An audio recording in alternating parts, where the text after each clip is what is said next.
ناظرین کرام السلام علیکم ورحمۃ اللہ وبرکاتہ۔ بسم اللہ الرحمن الرحیم۔ آج کا ہمارا موضوع بحث ہے جنت البقیع۔ جنت البقیع سرزمین مدینہ منورہ پر واقع ہے۔ جنت البقیع خدا و رسول اور اہل بیت علیہم السلام اور دین اسلام کی نگاہ میں ایک خاص اہمیت کی حامل ہے۔ جنت البقیع کی اہمیت، اس کی مقام و منزلت کو اگر رسول خدا صلی اللہ علیہ وسلم کی نگاہ میں دیکھنا ہو تو ہمیں ان کی سیرت میں کچھ یوں اس طریقے سے ملتا ہے کہ رسول خدا صلی اللہ علیہ وسلم ہجرت کرنے کے بعد ہمیشہ جنت البقیع اور اہل بقیع کی زیارت کیا کرتے تھے، اور جب بھی جایا کرتے تھے تو کچھ اس طریقے سے مخاطب ہوتے تھے: السلام علیکم یا دار قوم مومنین، یا السلام علیکم یا اہل المقابر۔ رسول خدا صلی اللہ علیہ وسلم جب اپنی زندگی کے آخری لمحات کو گزار رہے تھے تو امیر کائنات حضرت علی بن ابی طالب علیہ السلام کو مخاطب کیا، اور مخاطب کرنے کے بعد ارشاد فرمایا: یا علی، میں اہل بقیع کی زیارت کرنا چاہتا ہوں۔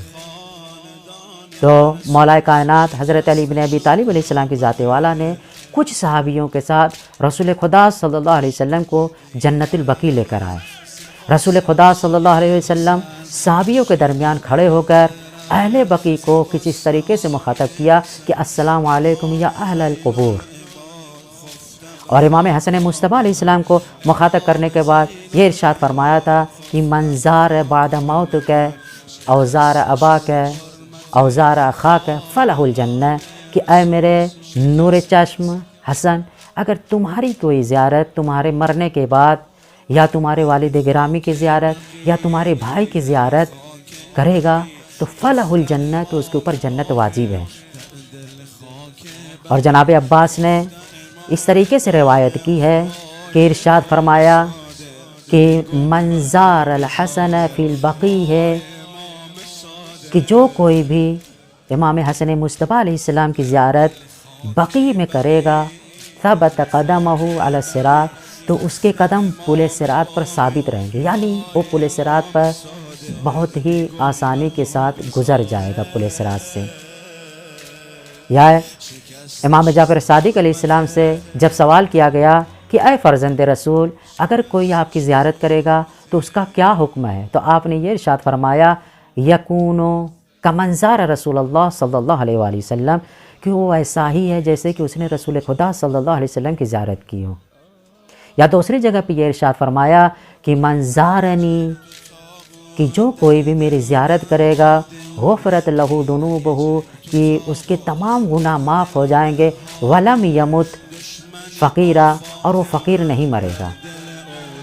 یہ ہے اہم طہار اسلام کی نگاہ میں، رسول خدا صلی اللہ علیہ وسلم کی نگاہ میں جنت البقیع کی اہمیت۔ اور ہماری نگاہ میں جنت البقیع کی اہمیت اس وجہ سے ہے کہ خدا و رسول اور اہل بیت علیہ السلام جنت البقیع کو دوست رکھتے ہیں۔ ان کی نگاہ میں جنت البقیع ایک خاص مقام اور فضیلت رکھتی ہے۔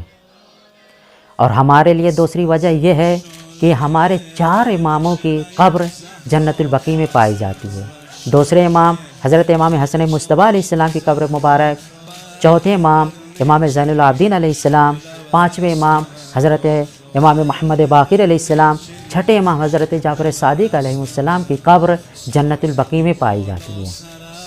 اور جنت البقیع میں شہنشاہ وفا حضرت ابوالفضل العباس علمدار علیہ السلام کی مادر گرامی کی قبر جناب ام البنین کی قبر بھی جنت البقیع میں پائی جاتی ہے۔ رسول خدا صلی اللہ علیہ وسلم کے بیٹے جناب ابراہیم کی قبر اور ان کی پھوپھیوں کی بھی قبر جنت البقیع میں پائی جاتی ہے۔ اور بہت سے صحابی علماء کی قبر جنت البقیع میں پائی جاتی ہے، لہٰذا اسی وجہ سے وہ ہمارے لیے اہمیت کی حامل ہے۔ مگر جو قبر، جو جنت البقیع خدا رسول، اہل بیت علیہ السلام یا دوسرے صحابہ کرام علیہ السلام کے نزدیک، دین اسلام کے نزدیک، دین اسلام کی نگاہ میں اس قدر اہمیت کی حامل تھی، اسی قبر کو وہابیوں نے پہلی مرتبہ